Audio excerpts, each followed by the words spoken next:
The first time they called me trailer park trash, I was 17 and standing in the middle of a dusty football field outside Odessa, Texas. It was late August. The air was thick with heat and the smell of oil.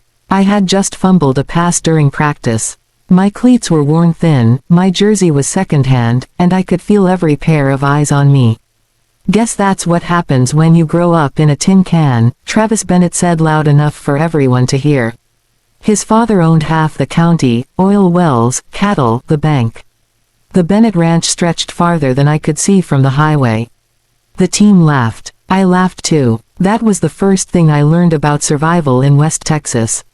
You laugh before they can see you break. I lived with my mom in a faded blue trailer at the edge of town. When the wind picked up, the whole place rattled like it might take flight. My dad had left when I was 9. What he left behind were bills and a quiet shame that followed us everywhere. My mom worked 2 jobs, waitressing at night, cleaning offices in the morning. Her hands were always cracked, always tired. But she never complained. "Keep your head down, Caleb," she would say. "Outwork them. That's how you win." But no one tells you that sometimes working harder just gives people more time to laugh at you. The real humiliation came 2 years later. Mom got sick. Hospital bills stacked up like bricks. The trailer was the only thing we owned, and even that sat on rented land.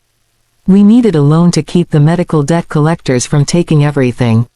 So we walked into Bennett National Bank. I remember the cold blast of air conditioning and the smell of polished wood.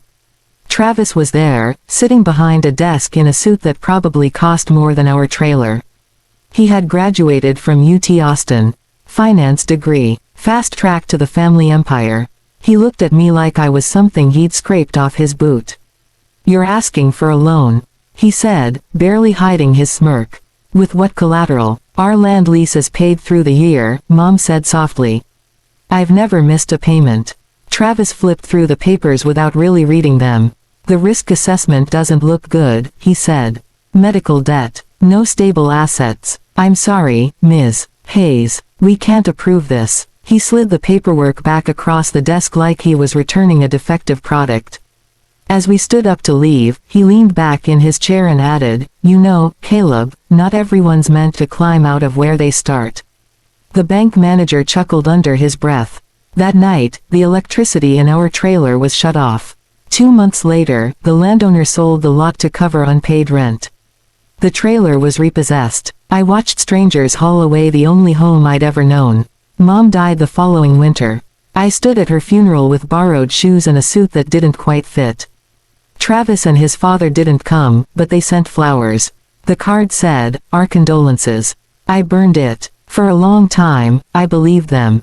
I believed I was small. Replaceable. A statistic. Then one night, sitting in a cramped apartment in Houston where I'd moved for community college, I looked at my reflection in the dark window and realized something simple. They weren't stronger than me.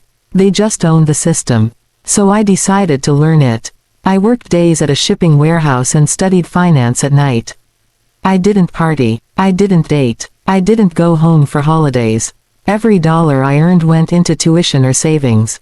Numbers became my language. Risk models, market cycles, debt restructuring. I learned how banks evaluated people like my mother, and how they justified denying them. I learned how to make money move. After graduating, I took a job in Dallas with a regional investment firm. I kept my head down. I listened more than I spoke. I watched executives gamble millions on oil futures and ranch expansions.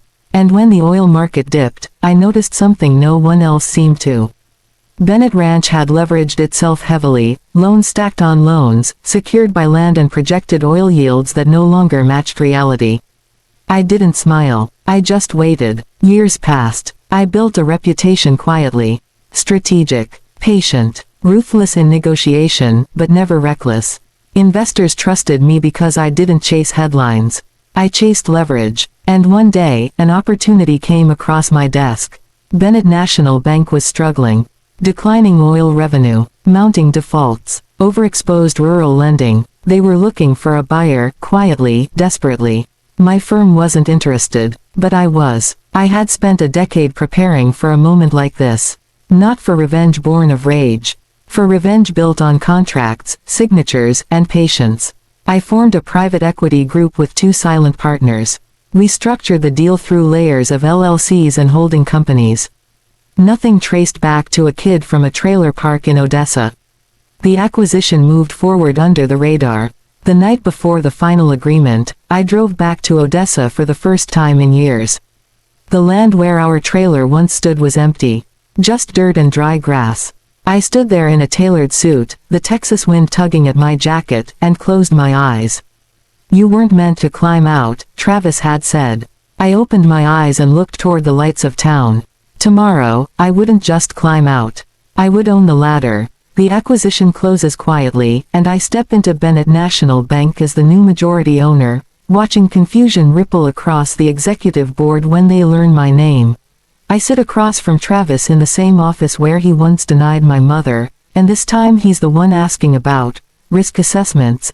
As I calmly review the bank's failing loan portfolio, I initiate a full financial audit, exposing years of reckless lending and self-approved extensions that kept the Bennett Ranch afloat on borrowed time. At the next board meeting, I legally remove Travis from his executive position, offering him a severance package he's too desperate to refuse. I restructure the bank's policies, creating a community medical hardship program in my mother's name, approving loans for families who would have once been